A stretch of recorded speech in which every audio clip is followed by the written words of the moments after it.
comes from very little Torah teaching and more from what Christianity has inculcated into the Jewish experience. Now, Daniel, who was one of the prophets of the Bible, does talk about a heaven and a hell. He talks about the fires of damnation, but doesn't truly expand, to the best of what I could discover, into any great thesis on the subject. I don't know how many of you have ever read Dante's Inferno, but Dante was a Christian, somewhere around the 14th or the 15th century. I'm not totally sure, I don't remember precisely, but I believe that Dante's Inferno comes as a result of what he believed that Daniel expounded in the Bible as to an afterlife, as to a life in a spiritual way, etc. I don't necessarily believe that Jews actually believe that there is a materialistic being that goes into a heaven, as we sometimes think of it. My own conception is that there is an afterlife, but in a very, very different thought mode, and that is that genetically we pass on our genes to the next generation, so to that extent we never die. There is also something in Judaism which you might be familiar with, and that is Jewish children are given the names of a forebearer who has passed away. So to that extent, again, that person who died has never died, because someone else is carrying his name. And that name is carried ad infinitum from the beginning of time. And so to that extent, it is my own personal belief that you do not die in Judaism, but I don't believe that as a material being we transform ourselves into some physical concept that goes into heaven and has an opportunity of conversing, if you wish, with God and whatever. I think, if anything, there is a spiritual removal that goes to heaven in a much more empirical sense, not in a physical sense. I don't think we sit on clouds. I don't think we get a chance to talk to Abraham Lincoln. No, it might not be a bad idea, because I have a lot of questions that I personally might like to ask him. But I don't think that that is the Jewish concept of life after death.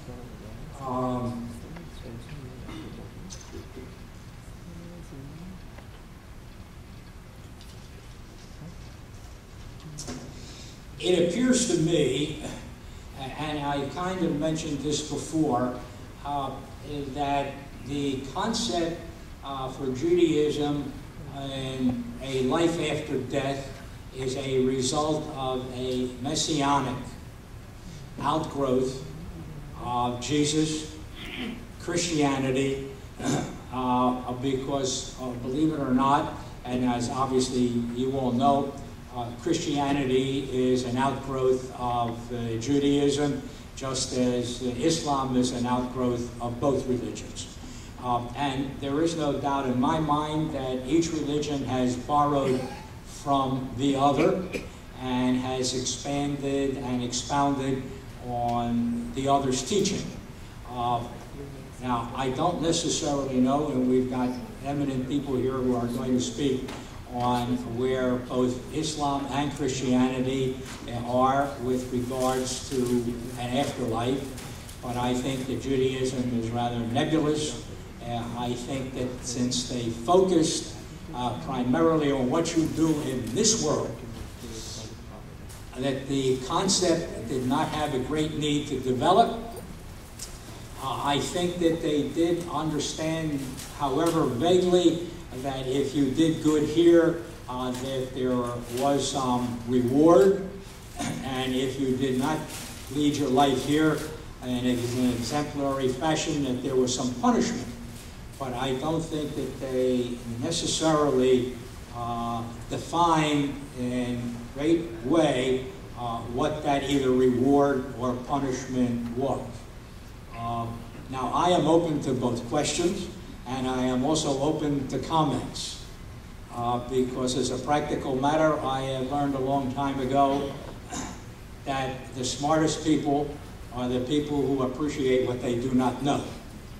And believe it or not, I learned that, if in no other capacity, surely as a judge. When you have the opportunity or the obligation, if you wish, to have to judge the conduct of other people, you have often the ability and the obligation to lose whatever arrogance you may have come into in that particular position. And in losing that arrogance and losing the understanding that you know it all, gives you the opportunity to be willing and to be acceptable to the opinions of others. So I will be more than glad to answer questions, whether Mujib wants them done now or when everybody's finished, or comments, because I do believe that life is one big learning process. We never stop learning, nor should we.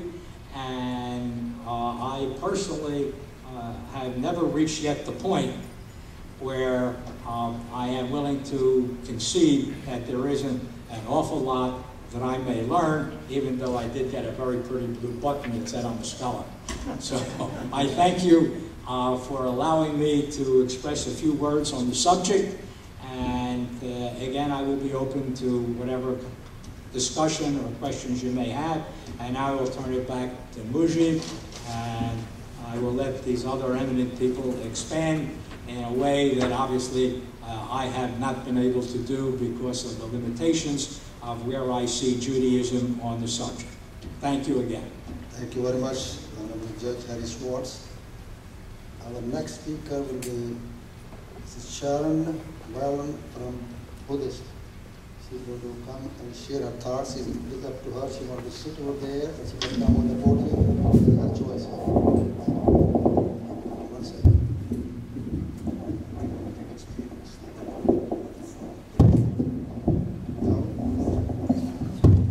Thank you very much. And I really want to thank Safir Bhatti for contacting me about this very important topic. I can't imagine anything more important to talk about in these times, because life after death really impacts issues such as world peace, the health care controversy that the United States is going through right now. It's a very timely topic, and I really want to thank Safir for inviting me. And like Judge Schwartz, I'd like to disavow you of any impression that I'm a scholar. I am actually a practitioner of Nichiren Buddhism. I have been practicing this Buddhism for over 27 years. I am a grandmother, a mother, a daughter, a sister, a worker. I have a lot of roles that are much more time-consuming than the ability to read a lot of the documentary materials regarding Nichiren Buddhism. But because Nichiren Buddhism is perhaps new to a lot of the people who are here today, I'd like to at least give you